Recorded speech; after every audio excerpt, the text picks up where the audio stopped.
இப்போ பரிசுத்த ஆவியானவர் உங்களோடு கூட கம்யூனிகேட் பண்ற இன்னொரு வழி என்னன்னு பார்க்கும்போது, அவர் உங்களுக்கு சொப்பனங்களை காண்பிக்கிறவரா இருக்கிறார், தரிசனங்களை உங்களுக்கு கொடுக்கிறவரா இருக்கிறாரு. சில நேரம் சில பேர் இன்னொருத்தவங்களுடைய லைஃப் டெஸ்டிமோனியை மட்டுமே கேட்டு அதை இன்ஸ்பைரிங்காக எடுத்துன்னு நானும் பண்ணுறேன்னு போவாங்க. ஆனால் ஆண்டவரிடத்துல இருந்து ஒரு சத்தம் வராமல், கர்த்தரிடத்துல இருந்து ஒரு டைரக்ஷன் வராமல், இன்னொருத்தங்களுக்கு செஞ்சது எனக்கும் நடக்கும் நீங்கள் பிளைண்டு ஏதாவது நீங்கள் பண்ண போகும்போது அந்த டைரக்ஷன் உங்கள் லைஃப்பில் ஃபெயில் ஆகலாம்.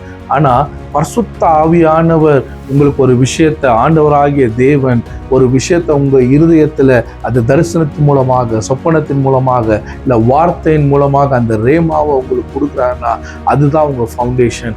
அந்த ரேமாவில் கர்த்தர் சொன்னதை நீங்கள் செய்ய நிற்கும் போது எந்த தடை வந்தாலும் பரிசுத்த ஆவியானவர் உங்களுக்கு வழிகாட்டுகிறவராக இருக்கிறாரு. நீங்கள் நடந்து போகிறதுக்கு அவர் உங்களுக்கு பலனாக இருக்கிறாரு.